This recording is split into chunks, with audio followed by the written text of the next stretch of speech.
Hey, my name is Alfredo, and I'm coming at you for the Rhetoric and Persuasive campaign presentation. Obviously, here we're going to be looking at a flyer as the tool that I chose. This is going to be one of the things that I would use in my campaign. Obviously, social media and what have you, but this is the one. This is just one example of how we're going to get this purpose across. So if you're wondering what the purpose is, big old bold letters there, healthy body, healthy life, right? So it's encouraging people to have self-improvement, whatever that means for them. It's not about having an 8-pack. It's not about having a 10-pack. It's not about being the most fit person on earth.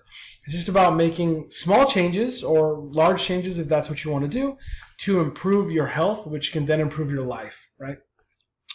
So one of the things that we're going to be looking at is we're going to be looking at our age group. Obviously, I have a focus from 20 to 50-year-olds.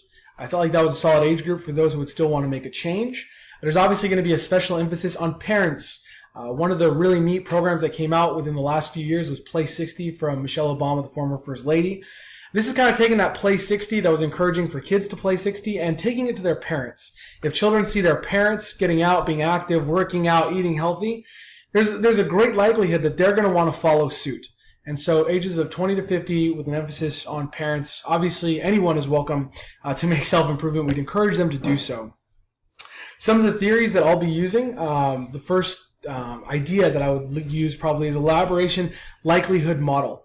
Obviously, I would want to cause central route processing changes, changes that were lasting, changes that were, not superficial. It's not something that's just gonna fizzle and die out. One of the words that I really don't like in health is diet, right? Diet means short. It means not lasting, right? You're just going to do this for a limited time and get your health better.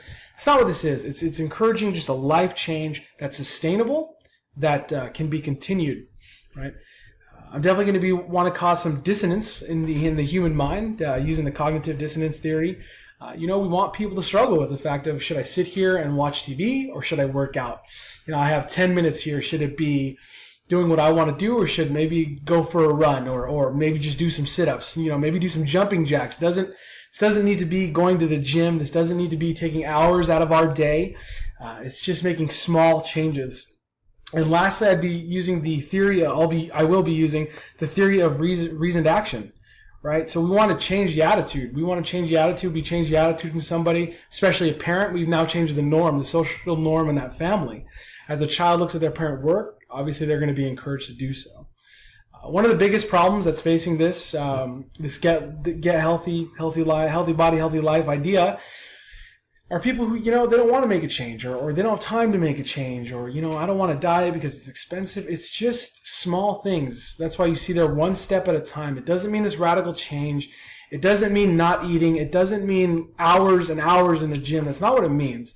It just means getting healthy, doing whatever you can. This is something that I'm personally going through in my own life. As maybe I'm cutting out bread, or I'm trying not to eat this, I'll eat this instead, right? It's all about self-improvement, not about having an 8-pack or ridiculous diet or anything like that.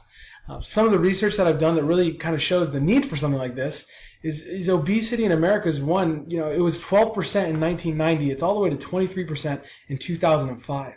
I mean, that's a huge jump. Harvard's Men Health said people who consistently try to maintain some sort of diet, this isn't a crazy diet, but just some sort of diet, were 30% less likely to have a stroke or suffer from depression. I mean, that is huge. That number is huge. If you're working out, you're less likely to struggle with something that so many today struggle with. And finally, researchers from McMaster University in Ontario proved that 60 measly seconds of intense, that's 60, measly seconds. It's a minute. That is no time at all. You can increase your endurance capacity and lower blood pressure. These are the kinds of things that will encourage people to work out. It's not this crazy life change. It's sustainable. It's doable. It's something that can happen. So I hope you enjoyed my presentation. I look forward to watching all of yours. Thank you for your time.